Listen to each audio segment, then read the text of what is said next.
ऐसा ही मामला अब्दुल कलाम के साथ हुआ है इस देश में। मैं जानता हूं जब मैं ये वीडियो बना रहा हूं तो बहुत सारे लोग मुझे गाली देने के लिए तैयार बैठे होंगे, क्योंकि वो अब्दुल कलाम को भगवान से कम नहीं मानते। लेकिन उन मूर्खों को ये नहीं पता, अब्दुल कलाम ने राष्ट्रपति भवन में एक सेल बनवाई थी। तुम जिसे धर्मनिरपेक्षता की मिसाल बताते हो ना, उस अब्दुल कलाम ने राष्ट्रपति भवन में, और ये आप आरटीआई से मालूम कर सकते हैं कि मैं सच बोल रहा हूं या झूठ बोल रहा हूं। और उस सेल का काम यह था कि यदि भारत में किसी मुसलमान के साथ कोई गलत काम हो रहा है, सिस्टम से कोई गलती हो रही है, तो वो उस सेल में शिकायत करे, और अब्दुल कलाम पर्सनली उस शिकायत को देखता था। इसका एक बहुत बड़ा उदाहरण अफजल गुरु संसद पर हुए हमले का जो मुख्य षड्यंत्रकारी था, उसको जब फांसी की सजा हो गई तो वो ये नहीं चाहता था कि वो राष्ट्रपति को दया याचिका भेजे, क्योंकि उसे लगता था कि दया याचिका का कोई फायदा नहीं है। लेकिन अब्दुल कलाम ने व्यक्तिगत रूप से इंटरेस्ट लेकर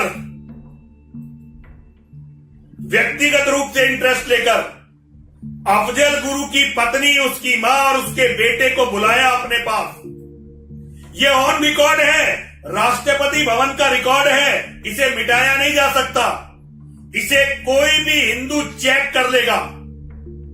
और इसके लिए अब्दुल कलाम ने रास्ता बनाया।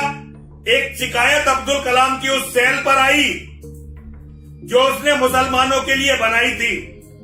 शिकायत आने के केवल 2 दिन के अंदर अब्दुल कलाम ने अफजल गुरु की पत्नी, उसके बेटे और उसकी मां को मिलने का समय दिया। जो लोग भारत के राजनीति के सिस्टम को जानते हैं, जो भारत के गवर्नर और प्रेसिडेंट, राष्ट्रपति और राज्यपाल के प्रोटोकॉल को जानते हैं, वो ये जानते हैं कि 2 दिन में राष्ट्रपति से मिलना किसी भी तरह से संभव नहीं होता। ये तो आम व्यक्ति के लिए क्या, मंत्रियों के लिए भी संभव नहीं है। लेकिन अब्दुल कलाम के लिए अफजल गुरु के परिवार के लोग अपना ही परिवार थे, और सारे के सारे जितने भी प्रोटोकॉल हैं उन्हें तोड़कर केवल 2 दिन के अंदर अब्दुल कलाम उनके परिवार से मिला। और उसने परिवार के लोगों से कहा कि आप जाइए, ऑन रिकॉर्ड है ये बात। अब्दुल कलाम से मिलने के बाद अफजल गुरु ने जब अफजल गुरु का परिवार अब्दुल कलाम से मिल गया तो फिर वो जेल में अफजल गुरु से मिलने गए और अफजल गुरु ने दया याचिका डाली। भारत की सबसे घटिया सरकार उस समय थी। कांग्रेस का ये यूपीए 2 शुरू हो गया था। मनमोहन सिंह भारत के प्रधानमंत्री थे, लेकिन उस समय भी गृह मंत्रालय में इतनी सोचने की शक्ति थी, वो ये समझते थे कि ये दया याचिका यदि अब्दुल कलाम के सामने गई तो अब्दुल कलाम इस दया याचिका को स्वीकार कर लेगा और फांसी नहीं होगी। तो 2 साल तक गृह मंत्रालय ने, जब तक अब्दुल कलाम रिटायर नहीं हो गया, वो दया याचिका अब्दुल कलाम के सामने जाने नहीं दी। ये आधिकारिक चीजें बता रहा हूं आपको। जब अब्दुल कलाम के पास वो दया याचिका नहीं पहुंची और रिटायरमेंट के दिन आ गए, तो अब्दुल कलाम ने पत्र लिखा गृह मंत्रालय को कि आपके पास आई हुई है अफजल गुरु की दया याचिका, आपने मुझे आज तक क्यों नहीं भेजी। ये आधिकारिक चीजें हैं, ये मनगढ़ंत नहीं हो सकती। लेकिन हिंदुओं के अंदर एक खास बात है, हिंदू ना तो खुद कुछ जानते हैं, केवल अपने नेताओं की, अपने संगठनों की बातें सुनते हैं। और उनके नेता जब कह देते हैं कि जी ये तो धर्मनिरपेक्षता का बड़ा प्रतिमान है, तो वो उस व्यक्ति को धर्मनिरपेक्षता का प्रतिमान मानते हुए बाकी सबकी बातों को रद्द कर देते हैं। इसे कहते हैं अज्ञान का अहंकार। व्यक्ति के अंदर ज्ञान का अहंकार होता है, ये तो बड़ा एक प्रकृति का नियम है। ज्ञान है तो उसका अहंकार होगा, लेकिन हिंदू कौम वो है जिसे अपने अज्ञान का अहंकार है, जो अपने मूर्खतापूर्ण अज्ञान पर अहंकार करती है। कल मैंने अपने फेसबुक पर यह लिखा था कि पाकिस्तान के एटम बम में अब्दुल कलाम का बहुत बड़ा हाथ है। बहुत सारे लोग बिफर गए, कह रहे हैं जी ये तो चीन ने दिया है पाकिस्तान को एटम बम की तकनीक। अरे मूर्खों, तुम्हें पता नहीं है, चीन ने तो आज तक किसी देश को एक प्लग बनाने की भी तकनीक नहीं दी। पाकिस्तान को एटम बम बनाने की तकनीक कैसे देगा? वो तुम्हारी तरह मूर्ख नहीं है। चीन पाकिस्तान में जितना भी काम कर रहा है, उसके बदले पाकिस्तानियों को गुलाम बना रहा है। अगर उन्होंने एटम बम दिया होता पाकिस्तानियों को, तो अब तक सारा पाकिस्तान वो गुलाम बना चुके होते। वो तुम्हारी तरह भाईचारा नहीं निभाते इन भाईजानों का। वो अपने लोगों को इनका चारा नहीं बनाएंगे, बल्कि वो इन मांसाहारी राक्षसों को निगल जाएंगे। जब अब्दुल कलाम राष्ट्रपति नहीं रहा, तो अब्दुल कलाम एक बार अमेरिका गया और अमेरिका में उसकी नंगी करके तलाशी हुई।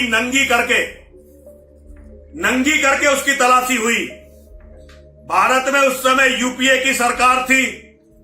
मनमोहन सिंह को, सोनिया गांधी को एक मुसलमान का अपमान बहुत बुरा लगा और उन्होंने आधिकारिक रूप से अमेरिका की सरकार को इसकी आपत्ति दर्ज करवाई। इसकी आपत्ति कि भाई ये हमारा पूर्व राष्ट्रपति है, भारत रत्न है, वैज्ञानिक है, आप इसका अपमान नहीं कर सकते। बहुत जल्दी अमेरिका की सरकार ने 124 फाइलें भारत के गृह विदेश मंत्रालय के सामने रखी। उन्होंने कहा तुम्हारे लिए ये व्यक्ति कुछ भी हो, लेकिन हमारी फाइलों में ये आतंकवादी पाकिस्तान का सरपरस्त और पाकिस्तान के एटम बम का फादर है। इस बात को टॉप पर बैठे हुए सभी लोग जानते हैं अच्छी तरह से, लेकिन पूरे देश में आपको ये बात कहते हुए मेरे सिवा कोई नहीं मिलेगा, कोई नहीं मिलने वाला। आज के 10 साल बाद जब मेरी बातों का एनालिसिस होगा, मुझे तो आतंकवादी मार देंगे पक्का, क्योंकि भारत के अंदर हिंदुओं की सबसे कट्टर आवाज यति नरसिंहानंद सरस्वती सारी दुनिया के आतंकवादियों के निशाने पर है। मुझे तो मरना ही है, लेकिन तुम जो लोग मुझे गलत बता रहे हो, कभी मेरे तथ्यों की जांच करके देखना। मेरे तथ्यों की जब जांच करके देखोगे तो सब कुछ फट जाएगा, एकदम किल्ली निकल जाएगी। क्योंकि तुमने जिसको आधार बनाकर ये बताया है कि मुसलमान सबसे अच्छे होते हैं, वो भारत के सबसे बड़े जिहादियों में से एक था, सबसे बड़े जिहादियों में।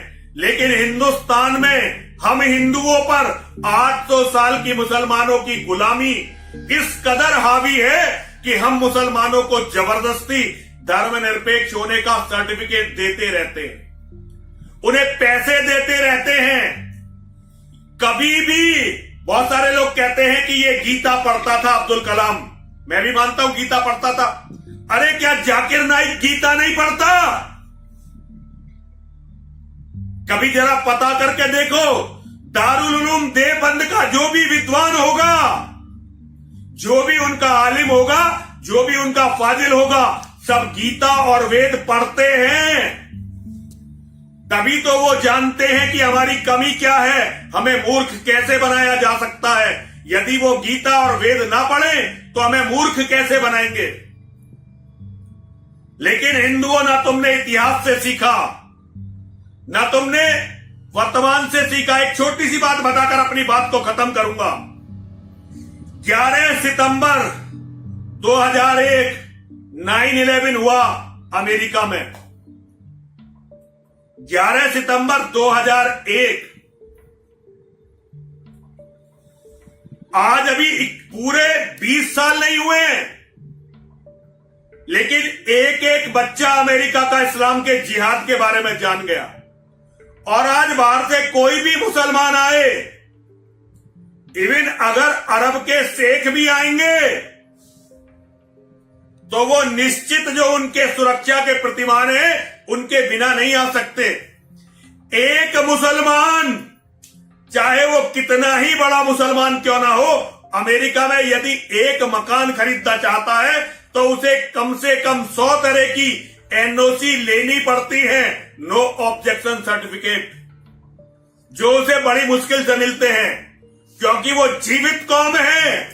और उनका राष्ट्रपति डोनाल्ड ट्रंप आतंकवाद नहीं बोलता, इस्लामिक आतंकवाद बोलता है। लेकिन भारत में एक भी माई का लाल ऐसा नेता नहीं है जो इस्लामिक आतंकवाद बोलकर दिखा दे। तुम्हारे बहुत सारे नेता हैं जिन्हें तुमने अपने सिर पर चढ़ा रखा है, लेकिन वो सभी ये कहते हैं कि आतंकवाद का कोई धर्म नहीं होता, आतंकवाद का कोई मजहब नहीं होता।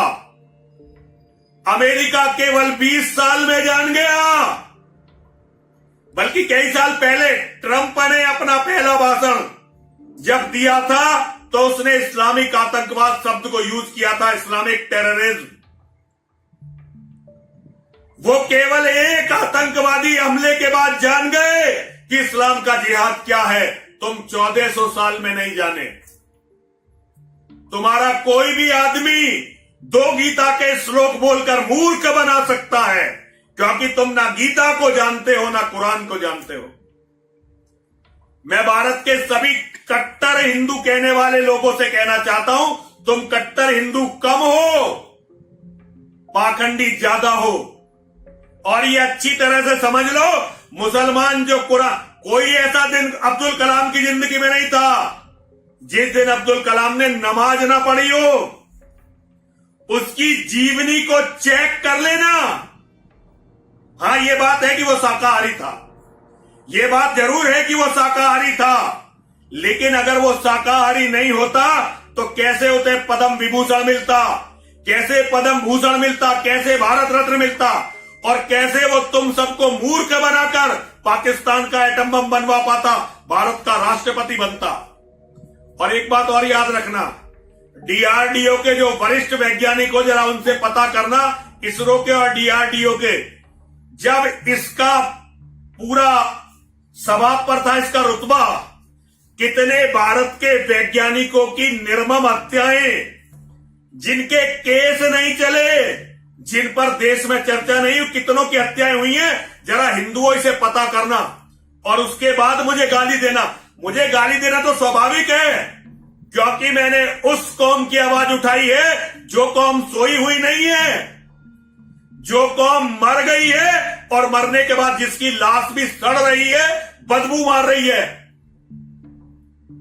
आज सारे हिंदू उस बदबू मारती हुई लाश के कीड़े हैं, क्योंकि वो केवल अपनों को गाली दे सकते हैं, केवल अपनों से लड़ सकते हैं, और अपनों में भी उसमें जो उनके लिए लड़ते लड़ते मिट रहे हैं। वफादारी, धर्मनिष्ठा और अपने धर्म के प्रति समर्पण, ये इस कौम से खत्म होता जा रहा है।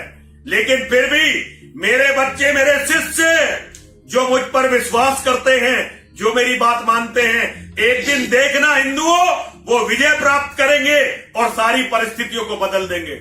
मैं यति नरसिंहानंद सरस्वती पूरी जिम्मेदारी के साथ आप सबको बताना चाहता हूं, ये कुछ भी कर लें, लेकिन अंतिम जीत सनातन धर्म की होगी। लाखों करोड़ों कलाम आएंगे, लाखों करोड़ों अफजल गुरु आएंगे, लेकिन नरसिंहानंद के शेर जिस दिन जाग जाएंगे, नरसिंहानंद के बच्चे जिस दिन नरसिंहानंद की बात को समझ जाएंगे, उसके बाद देखना इन कुत्तों के, इन सियारों के, इन गीदड़ों के, जो अपने आप को शिकारी समझ बैठे हैं, आंख दिखा, पुट्ठे चढ़ा, नाखून दिखा, पुट्ठे चढ़ा, आंखें खूब तरे, जब तक सुप्त मृगेंद्र है, गीदड़ तू ही शेर। अरे मेरे शेर अभी धर्म को समझे नहीं है, और जब तक मेरे शेर धर्म को समझे नहीं है, जब तक ये गीदड़ भौंकेंगे भी। आंखें भी दिखाएंगे, हमें डराएंगे भी, लेकिन जिस दिन मेरे सोए हुए शेर जाग गए और उन्होंने अपने धर्म को समझ लिया, उसके बाद पूरी धरती पर इन्हें भागने के लिए, छिपने के लिए, अपना मुंह छिपाने के लिए जगह नहीं मिलेगी। सभी बोलिए हर हर महादेव।